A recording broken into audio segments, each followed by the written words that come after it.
Let's talk about the new record. Right? September 11th, brand new Dave Matthews Band album. So there's a song on that record that still twists my mind how it works. There's a time change in Sweet. How does... Talk to me and tell us, because I don't get it. Like, how does it feel so natural, but yet it's really, from a time standpoint, it's completely whack, right? Right. Yeah. Oh yeah. It really is. It really is. This happens a lot with the Matthews Band, and which is cool. I love this because it's never happened with any other band I've ever played with. When we're in the studio or if we're in rehearsals or whatever, just trying to create songs, a lot of times we're all on the different one. I mean, 1, 2, 3, 4, the time signature, 1, 2, 3, 4, everybody knows that. A lot of times we're all starting our one on something different, somewhere else. And what happened with that tune, Sweet, we were all finding a different one, but it fit. Everything fit. And trying to play, that's probably one of the reasons why we haven't played that yet, because it's so difficult to recreate.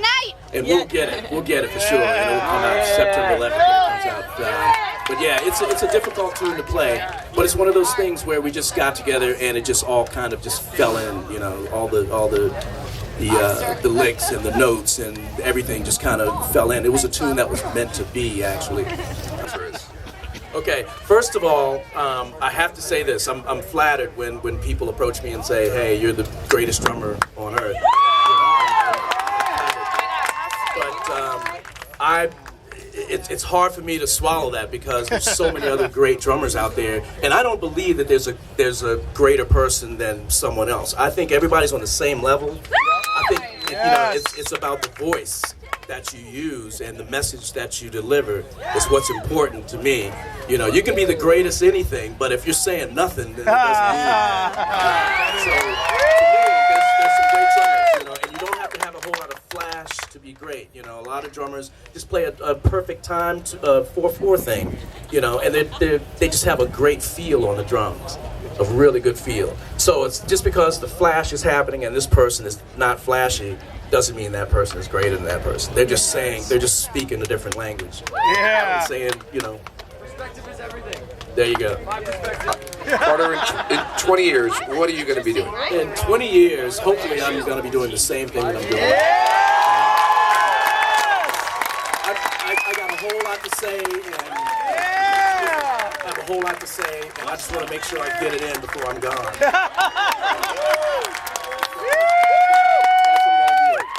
If I'm too weak to play drums, I'm going to have something to do with them and try and train someone else to be the drummer and train them to be a musician and carry it on. So there'll be somebody to grab the baton for sure if I'm not able to do it. Hang on. I'll tell you what. This is a good question because you need a translator. What's his favorite venue? What's your favorite venue to play? My favorite venue? That's another tough one. Again, that's my... The right answer is the Gorge. It's really hard to say. The Gorge is beautiful. The Gorge is absolutely beautiful. The thing about the Gorge is, we've come here since what, 93, I think? Yeah. Something like that? Yeah. We played here since 93, and every year I come down this hill and I look out there and it's like, wow, I'm more fascinated than the time before. So it's gorgeous here. It's beautiful, and I can't get enough of it. And again, the fans just make it that much better. But there's Red Rocks. That's another one.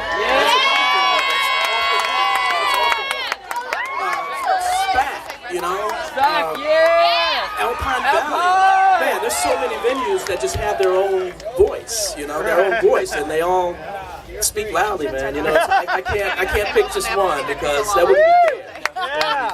That's a good question, but I have to stick with that, though. All right, thank you, bro. I have a question because I want to be on the stage tonight. Tell me the difference between Dave Matthews Band on stage and Dave Matthews Band in the studio. Actually, Dave Matthews Band on stage, we're given everything we have. When we walk off that stage, there's nothing left. Yes. That's the damn truth, I'll tell you. I'm spent. everybody spent. When we're in the studio, it's the same thing. We're trying to create, and we don't want to put out any crap. You know, we try our best to give it everything we have, and to make the music, you know, speak volumes. Just so when you go out and spend your hard-earned buck to buy that, you're going to buy something that's worth buying. You know, and not just something that's put together just for a record company. You know, just so somebody else can make a couple of bucks from it. We're not even thinking money. You know, we're thinking, what are our fans going to dig about this record? And so we're giving it up. That's what we're doing. So it's, you know, it's pretty much the same. One stage, studio, same thing. We're giving it up. Awesome. All right, a couple more, and then I got to get him because they're going to do a little rehearsal so they can learn a Led Zeppelin song. Right here! All right. Right here! Right here! Why do I care? Why? Oh, get up here, dude. Come on. Ladies and gentlemen, give it up for me. He's awesome. Come on, dude. Beauford.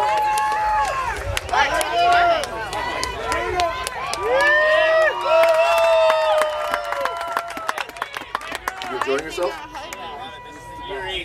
Year number 8. All right, year 8.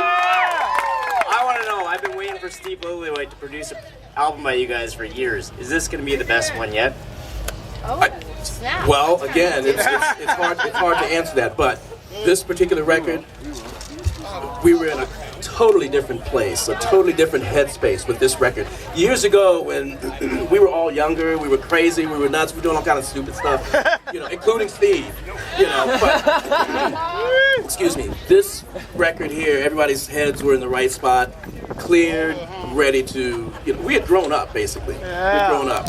And there's a big difference between those records were great, but you can hear the maturity in the new record.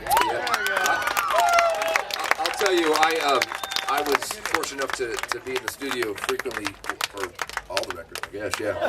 But I think this one was probably the easiest for the band to make from the creative flew right away. Mm-hmm. A lot of times I've seen, you know, you need a little kickstart or there need to be something to kind of get things going.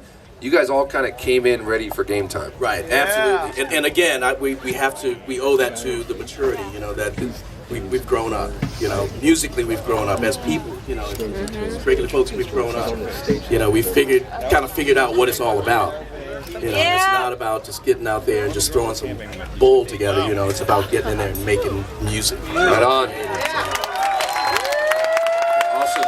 Give it up. So the question was, when our good friend Leroy passed, how did the band, give it up for Leroy, who's here, who's always with us, by the way, always. How did the band muster up the strength to play a show that night in Los Angeles? Yes. It was super tough, of course. When I got the word that it had gone down, we were in Beverly Hills. We were at the Peninsula Hotel in Beverly Hills, and I was walking out of my door to go to the bus so we could go to the gig. We were playing at the Staples Center that night. And I was walking out of the door, almost to the lobby, and all of a sudden, my brother over here, Daryl G. Money Love, he stopped me and he said, "Turn around and go back now." And I didn't know what he was talking about. And then he started yelling, "Turn around and go back." I got scared because I thought he was going to kick my butt. Something I'd done that I forgot about. But anyway, I turned around, I went back to my room, and he told me what had happened. And I remember breaking down and I was done. But I thought about all the times when I was sitting there on the steps crying my ass off. I thought about all the times Leroy and I had since we were kids, because we grew up together. Boyd, Leroy, and myself, we grew up in the same neighborhood, like 2 doors apart. A lot of people don't know that.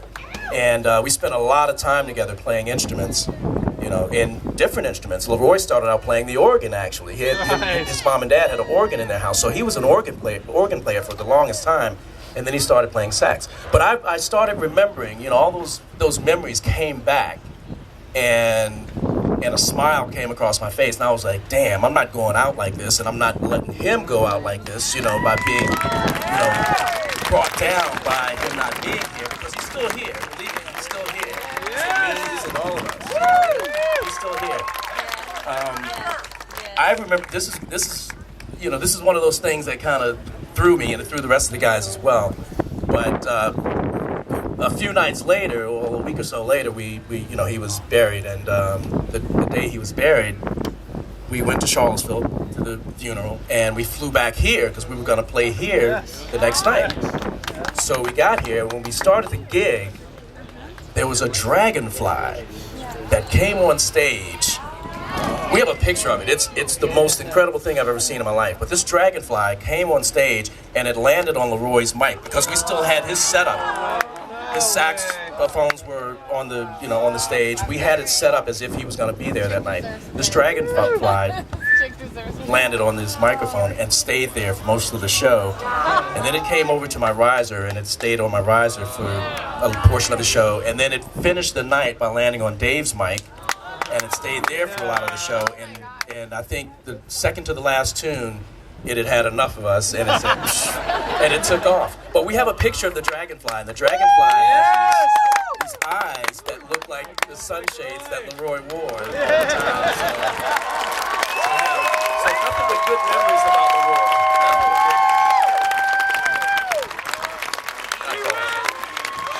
You know what? There's just no reason to ask another question. Let's give it up for Carter Beauford, ladies and gentlemen. Everybody wants a picture with Carter, right? We're going to have Carter stand up on the stage, and we're going to take a picture with all of you in it. Is that cool? Let's do this. What do you do? Where's your drums? January 18th? That's going to be a great day. That's going to be a great day. Watch.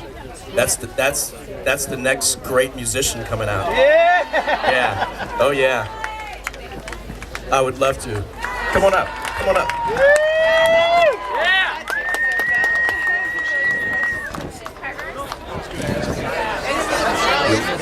Sure? The question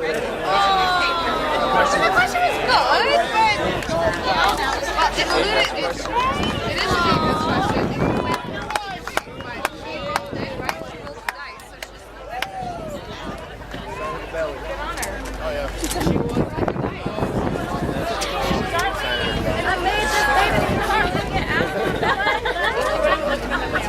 She's like looking off to the side and John is here. She's just like,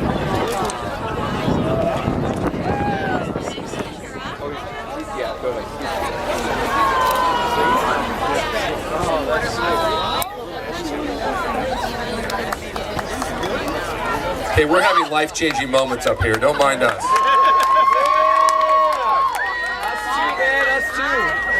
Hey, give it up to the folks who couldn't kind of hang, but then hang with us, right? You're all part of us, trust me.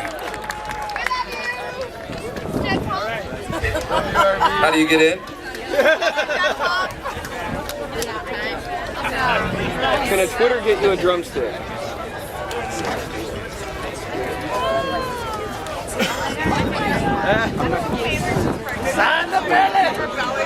All right. Give it up for a new Dave Matthews Band fan. We'll see him at the Gorge in 6 years.